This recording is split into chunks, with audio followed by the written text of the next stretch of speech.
और आइए अब देखते हैं खबर 1 मिनट, यानी कि 1 मिनट में पूरी खबर और उसका पूरा विश्लेषण।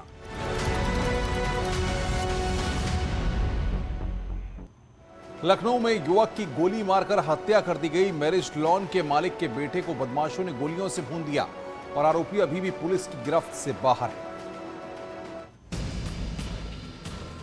जिससे उसकी मौके पर ही मौत हो गई। बताया जा रहा है कि ठाकुरगंज ओवर ब्रिज के पास महेंद्र अपनी कार से गुजर रहा था। इसी दौरान कुछ बदमाश उसे घेर लिए और फिर अंधाधुंध फायरिंग करने लगे। के अंतर्गत भुवर क्रॉसिंग के पास महेंद्र मौर्य नाम के व्यक्ति को अज्ञात व्यक्तियों द्वारा गोली मारकर हत्या कर दी गई है। इस संबंध में मुकदमा पंजीकृत कर कानूनी कार्रवाई की जा रही है। घटना का पर्दाफाश के लिए टीमें लगा दी गई है और जल्द से जल्द खुलासा की जाएगी। फायरिंग में मैरिज लॉन के मालिक के बेटे की मौत हो गई। हालांकि अभी तक आरोपियों की गिरफ्तारी नहीं हो पाई है। सुल्तानपुर में चेकिंग के दौरान ट्रक चालक ने आरटीओ के 2 कर्मचारियों को रौंद दिया। दोनों की मौके पर ही मौत हो गई। घटना के बाद ट्रक चालक गाड़ी में टक्कर मारकर मौके से फरार हो गया। घटना गोसाईगंज इलाके के माधवपुर छतौना गांव के पास की है, जहां गाजीपुर में ट्रैकिंग के बाद आरटीओ की टीम वापस लौट रही थी। उसी दौरान कुछ काम से आरटीओ के 2 कर्मचारी सड़क किनारे उतर गए। तभी एक ट्रक ने दोनों को रौंद दिया। उनकी गाड़ी में भी टक्कर मार दी। ये आरटीओ सुल्तानपुर थे, वो चेकिंग में निकले हुए थे रात में और चेकिंग के दौरान एक घटना घटी है। इसमें किसी को मरने की भी 2 लोगों के मरने की सूचना आ रही है। जैसा बताया जा रहा है कि एक संविदा के ड्राइवर है जो आरटीओ साहब के एक संविदा के ड्राइवर है और एक इन्फोर्समेंट का सिपाही है जो आरटीओ साहब के साथ चलता है। घटना के दौरान आरटीओ बाल बाल बच गए, जिसके बाद ट्रक चालक मौके पर ट्रक छोड़कर फरार हो गया। सूचना मिलते ही पुलिस की टीम भी मौके पर पहुंची और मामले की जांच शुरू कर दी। ट्रक चालक की तलाश जारी है। घटना में बचे आरटीओ प्रवर्तन आर.के. वर्मा ने इसे सोची समझी साजिश बताया और इस घटना को जानबूझकर किया हुआ हमला बताया। इस वक्त देश के कई राज्यों में बारिश का कहर देखने को मिल रहा है। कहीं बस और कारें पानी में फंसी हैं, तो वहीं भारी खतरे के बीच लोगों की लापरवाही भी देखने को मिल रही है। राजस्थान के भीलवाड़ा में भारी बारिश की वजह से एक रोडवेज बस पानी में फंस गई। यात्रियों को निकालने के लिए जेसीबी की मदद ली गई। जेसीबी पर बैठाकर कई यात्रियों को निकाला गया। शहर के कई इलाकों में पानी भर गया। भीलवाड़ा में ही एक कार सवार की लापरवाही सामने आई, जिससे उसकी जान जोखिम में पड़ गई। दरअसल भीलवाड़ा के सुभाष नगर में बाइस्कोप के सामने एक अंडर ब्रिज में पानी भरा होने के बावजूद कार सवार उसके अंदर अपनी कार ले गया। लोगों ने उसे रोकने की कोशिश की, लेकिन कार नहीं रुकी। बाद में जब पानी कार में डूबने लगी तो लोगों ने बमुश्किल कार सवार को बाहर निकाला। वहीं मध्य प्रदेश के बुरहानपुर में उफनती ताप्ती नदी के घाट पर सेल्फी लेने के दौरान एक युवक नदी में जा गिरा। हालांकि युवक तैरना जानता था, लेकिन तेज बहाव की वजह से युवक पार नहीं लगा पाया और उसके डूबने और बहकर जाने का खतरा बढ़ गया। इस नजारे को देख स्थानीय 5 तैराकों ने नाव पर सवार होकर मझधार में पहुंचकर युवक को बचाया। राजस्थान के जोधपुर से बाढ़ का एक वीडियो सामने आया, जहाँ सैलाब में कार बहते हुए नजर आ रही है।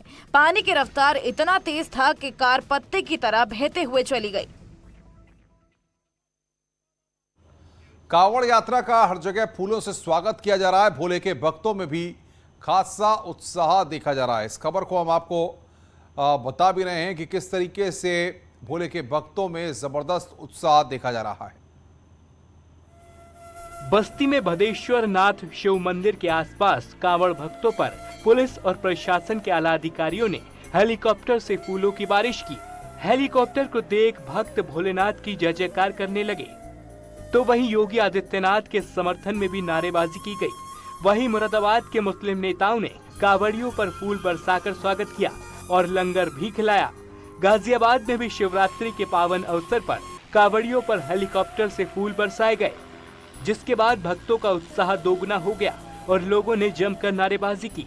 पूरे प्रदेश में आज शिव भक्तों ने अपने नजदीकी मंदिरों में पहुंचकर भगवान शिव का जलाभिषेक किया और अपनी मनोकामनाएं पूरी करने के लिए भगवान से प्रार्थना की।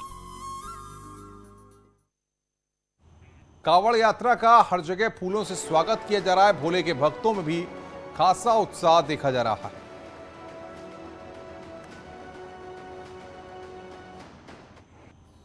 हरिद्वार के दक्षेश्वर महादेव मंदिर में मंगलवार सुबह से ही भक्तों का तांता लगा रहा। दक्षेश्वर मंदिर को लेकर मान्यता है कि भगवान शिव सावन के 1 महीने यहीं विराजते हैं, इसलिए भक्त दूर दूर से भगवान शिव का जलाभिषेक करने के लिए आते हैं। श्रद्धालुओं की भारी भीड़ को देखते हुए प्रशासन ने सुरक्षा के भी पुख्ता इंतजाम किए हैं। ये देखिए, दक्ष मंदिर का इतिहास तो पुराणों में वर्णित है कि ये राजा दक्ष की नगरी है और शिव जी की ससुराल है। इसमें माँ सती का जन्म स्थान है और माँ सती यहाँ पर सती हुई थी। इतना जाम हो रहा था यहाँ पे क्योंकि यहाँ पे की बहुत श्रद्धा है और यहाँ पे बहुत दूर दूर से आते हैं और मतलब अच्छा मंदिर है, ये बहुत अच्छी हुई है यहाँ पे और बहुत अच्छे से मतलब मन खुश हो गया यहाँ पे पूजा करके।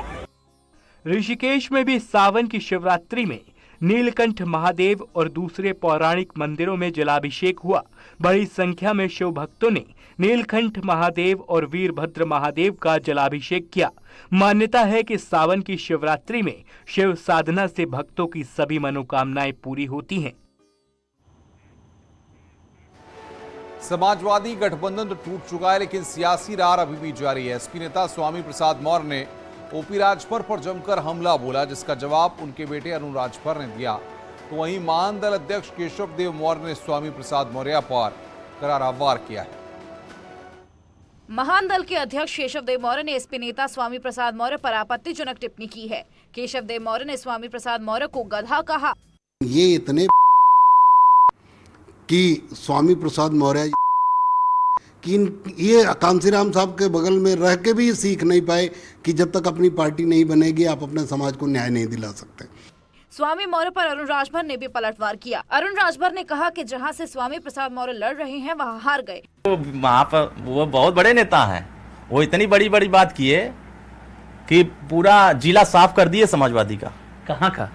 जहाँ से लड़े थे, एक भी सीट नहीं जीतने दी। हाँ, आए थे जिताने के लिए, आए थे पूरी ताकत लेकर के उलाटने के लिए, उलट गए खुद। इससे पहले स्वामी प्रसाद मौर्य ने एसबीएसपी अध्यक्ष ओपी राजभर पर भी निशाना साधा था। हमें बयानबाजी किया कि अब हम बहुजन समाज पार्टी से गठबंधन करेंगे, जबकि बसपा की ओर से नो एंट्री का फरमान जारी हो गया। तो कुल मिलाकर के वो तो अपने को हंसी का विषय बना रहे हैं। आज लखनऊ में योगी कैबिनेट की बैठक हुई। बैठक में कई बड़े फैसलों पर मोहर लगी है। दिल्ली एनसीआर में रहने वाले प्रदेश के लाखों लोगों को योगी सरकार ने बड़ी राहत दी है। अब इन लोगों को रोड टैक्स नहीं चुकाना होगा। मंगलवार को योगी कैबिनेट की बैठक में इस प्रस्ताव को मंजूरी दे दी गई। प्रदेश के परिवहन विभाग ने 4 राज्यों दिल्ली, हरियाणा, राजस्थान और यूपी के बीच रोड टैक्स को लेकर करार किया था। बैठक में ललितपुर में नई जेल बनाने के प्रस्ताव को भी मंजूरी दे दी गई। इसके अलावा ग्रामीण क्षेत्र में स्थापित ग्राम सचिवालयों को मजबूत करने के लिए उन्हें हाईटेक करने का फैसला लिया गया। इसके अलावा ग्राम पंचायत सहायक की नियुक्ति संबंध में भी प्रस्ताव पास किया गया। सेंटर फॉर ई गवर्नेंस सूचना प्रौद्योगिकी एवं इलेक्ट्रॉनिक्स विभाग के द्वारा चयनित जिला सेवा प्रदाता के माध्यम से ग्राम पंचायतों में कार्यरत पंचायत सहायक जन सेवा केंद्र के संचालक के रूप में अधिकृत होंगे। इसके अलावा कैबिनेट ने बेसिक शिक्षा परिषद की ओर से संचालित स्कूलों में पढ़ने वाले बच्चों को इस सत्र से 1100 रुपए की बजाय 1200 रुपए सीधे खाते में ट्रांसफर करने का फैसला लिया। खबरें और भी हैं, फिलहाल एक ब्रेक के लिए, ब्रेक के बाद जल्द हाजिर होते हैं।